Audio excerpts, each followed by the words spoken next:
Donc au niveau du maïs, il y a un enjeu aussi environnemental puisque le fait d'intégrer pour moi du maïs dans mes cultures, ça me permet de répondre demain à tout ce qui est la stratégie au niveau national de réduction des gaz à effet de serre, alors notamment ici le carbone, puisque le maïs, une plante qui capte du carbone atmosphérique et qui le stocke dans le sol. Donc on a des enjeux qui sont notamment de renouvellement des générations, de transmission de l'exploitation. Alors il y a de l'agrandissement, on ne va pas se le cacher, mais on aura besoin quand même d'agriculteurs et c'est quand même une volonté d'avoir une agriculture à taille humaine. C'est quand même une fierté de pouvoir transmettre un patrimoine quelque part, mais également de pouvoir assurer l'alimentation en qualité et en quantité dans notre pays.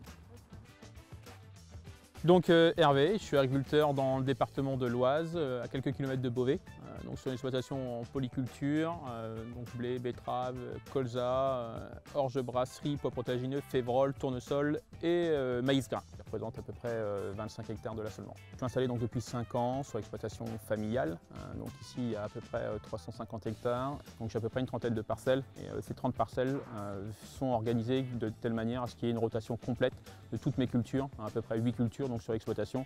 Maintenant j'ai réintégré, depuis que je me suis installé, depuis 5 ans, dans l'assolement, la culture de maïs grain notamment. Donc ce maïs grain, c'est un choix notamment agronomique, mais également environnemental, qui permet justement de répondre aux enjeux de demain.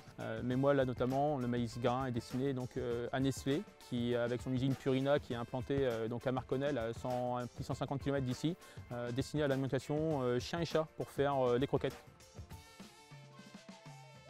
Donc au niveau du maïs, il y a un enjeu aussi environnemental puisque le fait d'intégrer pour moi du maïs dans mes cultures, ça me permet de répondre demain à tout ce qui est la stratégie au niveau national de réduction des gaz à effet de serre. L'enjeu de mettre cette rotation avec différentes cultures, c'est de gérer notamment l'aspect enherbement pour une question de désherbage, une question de maladie. Donc ça permet d'avoir des temps de repos pour la terre qui est nécessaire pour la vie du sol et pour le bien-être derrière du développement des cultures. Là, en fait, le maïs, donc, il est implanté derrière une culture de blé tendre. On va semer une culture intermédiaire qui va permettre justement de laisser de la vie au sol. La culture intermédiaire de ramener de la matière organique dans le sol, avec son enracinement, créer un phénomène de travail naturel, puisque la plante le fait très bien à la place de l'homme. On a le bonheur d'être sur une zone où on a à peu près 600-700 mm de pluie annuelle, puisqu'on a de l'eau à peu près, on va dire, une fois par mois, tous les 15 jours, on arrive à avoir une petite averse. Avec le cumul des précipitations, fait que je n'ai pas besoin d'avoir recours à l'irrigation dans mon cas. Donc je profite du climat tout simplement.